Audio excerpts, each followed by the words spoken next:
Let's talk about now a little bit more about the XHTML and CSS selectors. Now, we said in a previous lesson that in order for us to apply properties and values, in other words, to apply some kind of visual style to the content, doesn't matter if it is a text or an image, we had to use the CSS. Now, the first method that we've used was for us to be able to target the element itself. In our case, we were just looking what kind of elements we had, and then we were targeting those elements within the CSS like we have here. So one of the first methods we use would have been the element selector. Now, the second type of selector would be the class. Now, the class selector, in order to work, has to have also a component within the XHTML code. And if we're going to take a look at our line here in XHTML, we added a new attribute called class, and the value would be subheader. Now this attribute is necessary to define a class for the style. Basically, the class can contain a set of properties, like we've seen also for the element, with properties and values.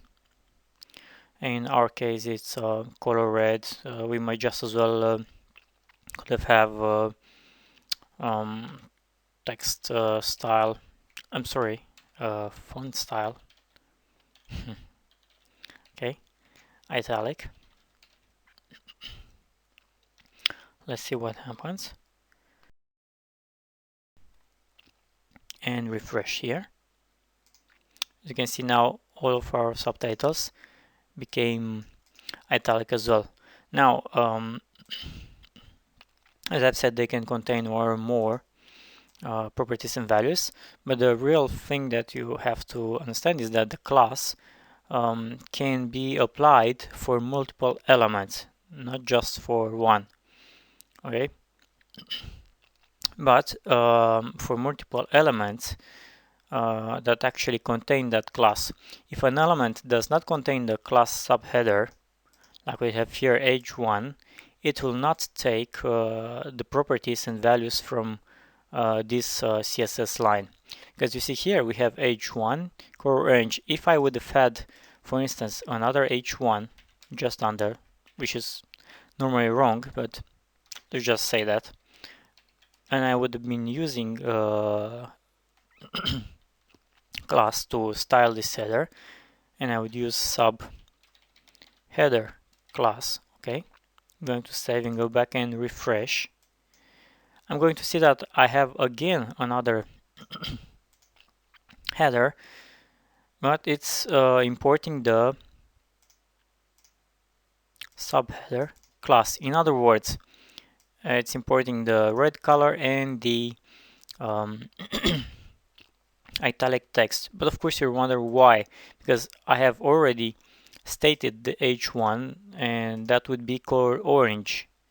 Okay, so why this class actually change my text, and it's nothing to do with the position in which these two lines have been replaced within the code, because I might just as well do it like this, copy paste it again, refresh, and as you can see again I've copy pasted the line, it contained the class and automatically applied the style.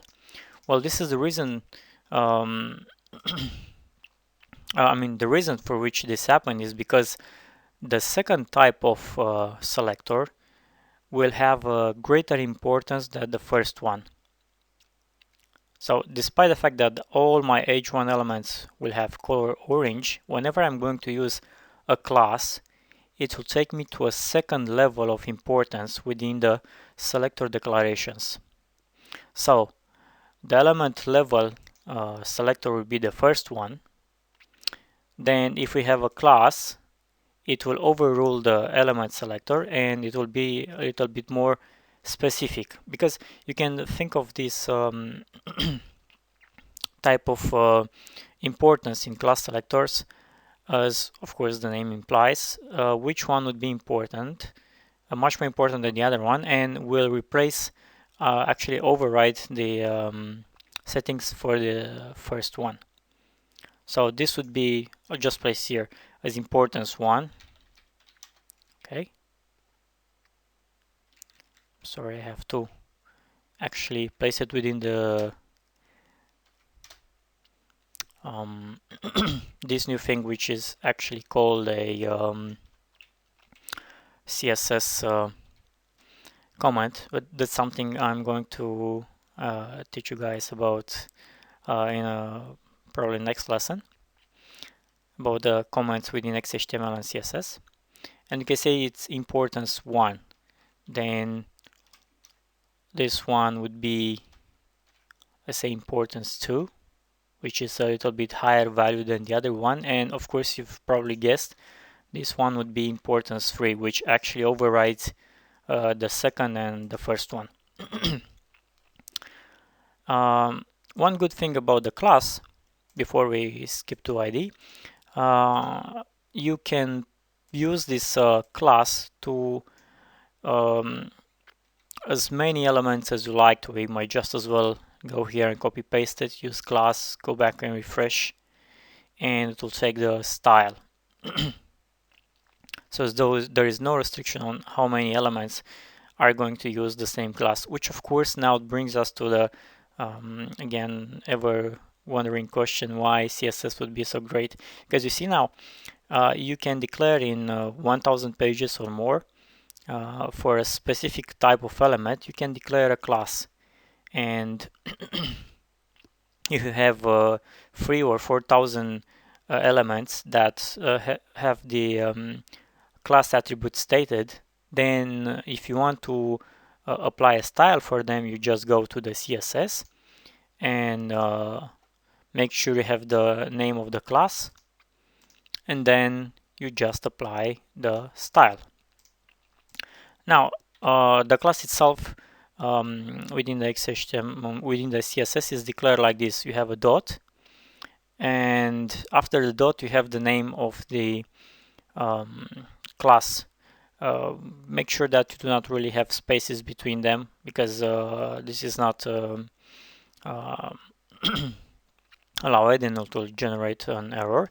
You can use underscore, line, all kind of things, except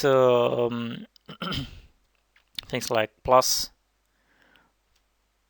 As you can see, it's not really actually working. Make sure you do not use punctuation signs like semicolon, okay? Things like that. Just make sure you are using mostly underscore, underline, sorry. This kind of things you can actually use within the naming of the class itself. Now, you will be wondering what's in front of this dot and what actually means.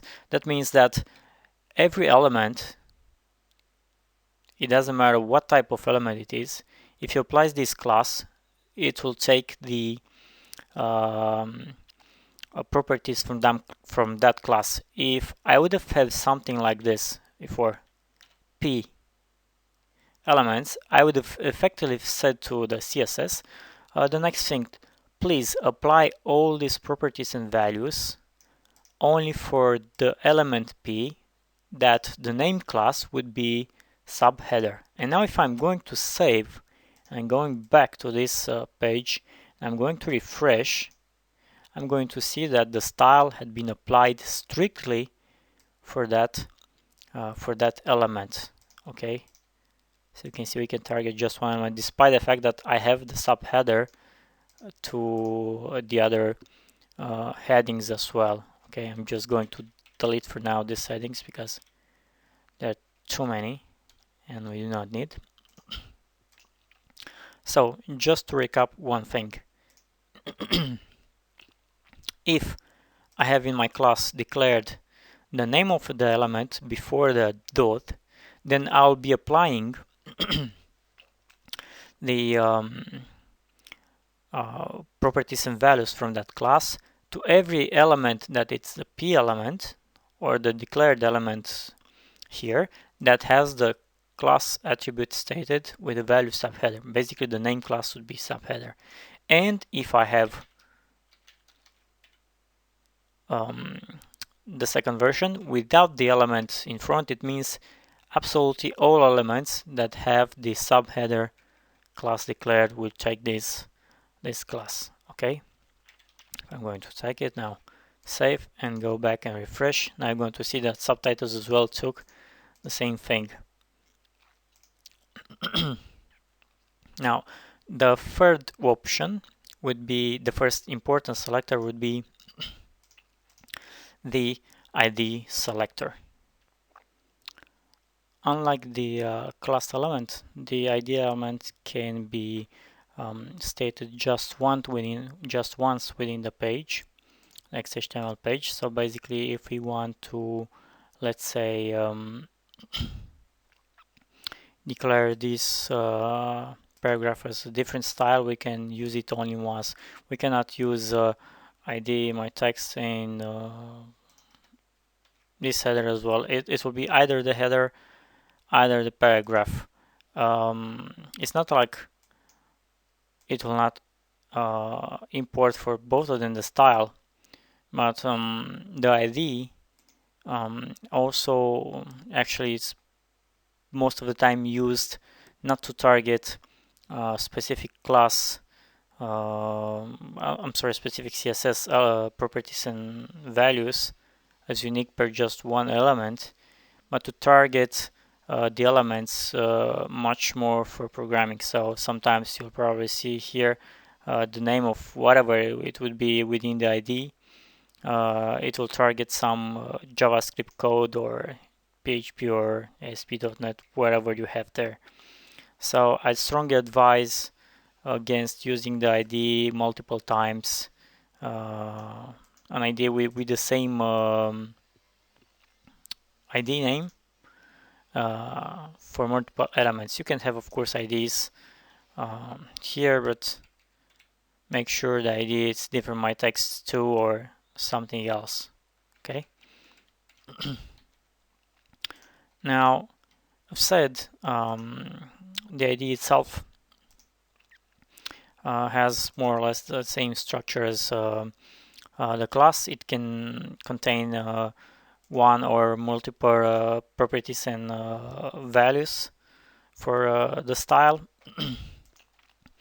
And it's composed by the number sign and then the name of the ID itself. Now in this case, everything that has the number sign with the ID my text, then you will apply color white, background color, padding. If I would have target strict element, then I would have only this one. Of course, let's say my case, okay, I already had it, but let's say I had it somewhere else. For instance, like say I have it here and see what happens. Okay, so I'm having also a class and also an ID.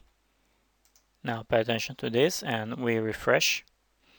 Of course, at this point, my ID would be my text and class would be has subheader. Now the reason for which my text class didn't trigger one is because I'm targeting the p element, so I have to take it out or replace it with h2. Save it and then go back and refresh. And now I'm going to see what's really happening.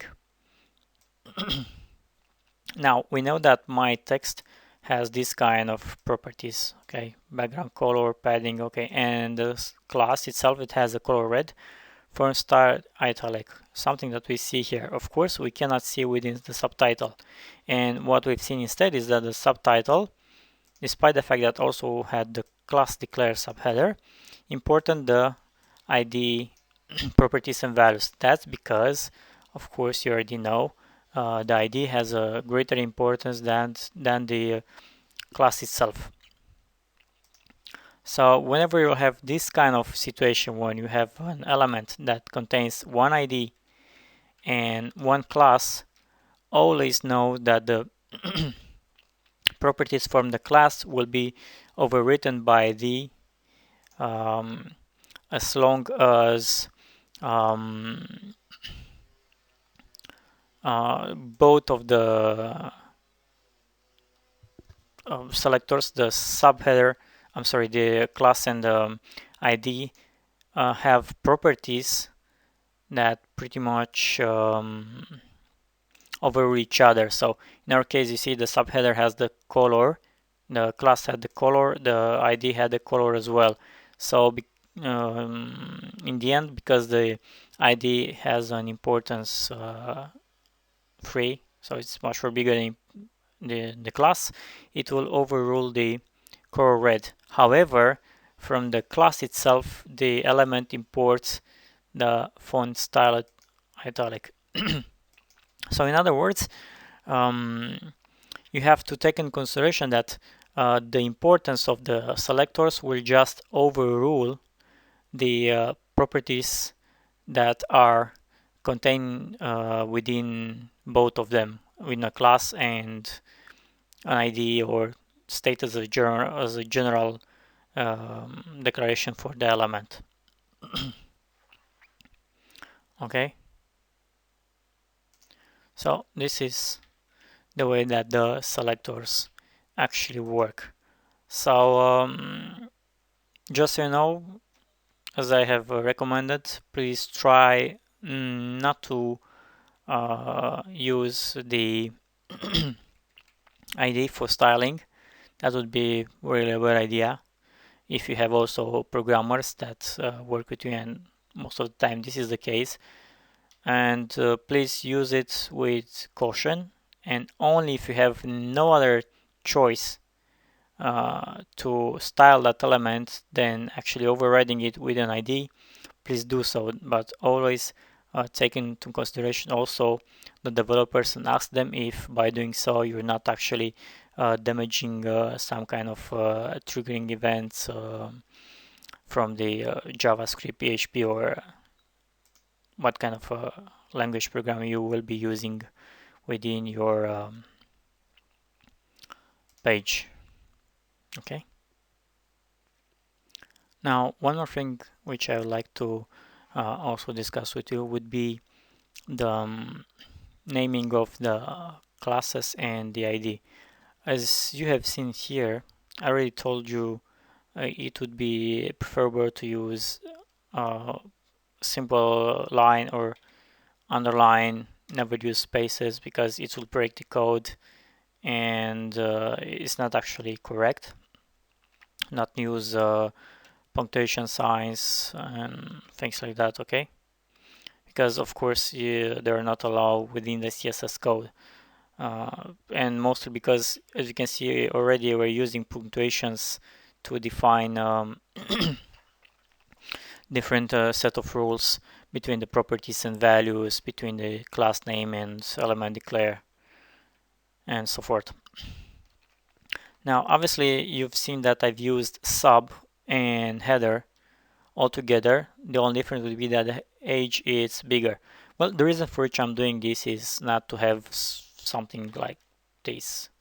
Why? Because the longer the name would be, the longer the namings would be, in general, you'll also have a much more bigger weight on your file size on the CSS. And I usually tend to use it like this because, let's say, if I said subheader, sorry, oops, my bad, page, chapter 1. Okay, obviously this one would be way longer than just using it like place.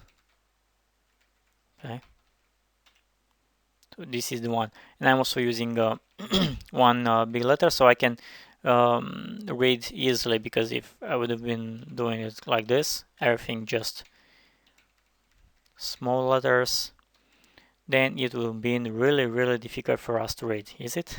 That's true. Now, another thing you can notice about this kind of things would be that